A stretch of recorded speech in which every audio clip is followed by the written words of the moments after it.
والله انك ضيعت صدورنا يا محمد صباح السالم، والله انك ضيعت.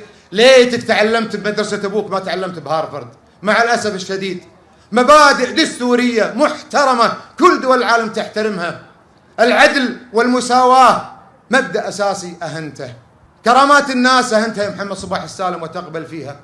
لكن والله جايك الدور، والله يا محمد صباح السالم، بأن المناصب القيادية اللي تم إفراغها، وأنا أعلم جيدا بأنه يتم تحضير أسماء لأبناء أسماء معينين، وحتى ليس بأي مؤسس، لا مؤسسين معينين، طبقة معينة من الشعب الكويتي، بأنك لو تم هذا الوضع واستمر والله لتدفع ثمنه، ولا تقعد ولا يوم. محمد صباح السالم أنا أنصحك بأن تبتعد عن هذا النهج العنصري، هذا النهج المقيت، هذه الفتنة لا تكن أنت عنصرا فيها. اليوم في تقديري الشخصي بأن هناك استحقاقات وطنية أيا كان الثمن وأيا كانت النتيجة. تعديل قانون رقم 59 هذا القانون العنصري أصبح استحقاقا وطنيا. في الجلسة الثانية في مجلس الأمة راح أتقدم بهذا التعديل.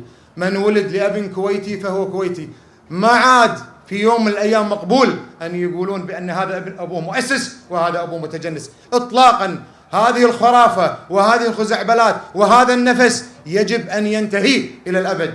يجب أن ينظر كل أفراد الشعب الكويتي. اليوم الأطفال فيما بينهم، قسما بالله العظيم ابني يقول لي يبا في المدرسة صار عندنا الطلبة يسأل رفيجه يقول له أنت أبوك جنسيته أولى ولا جنسيته ثانية؟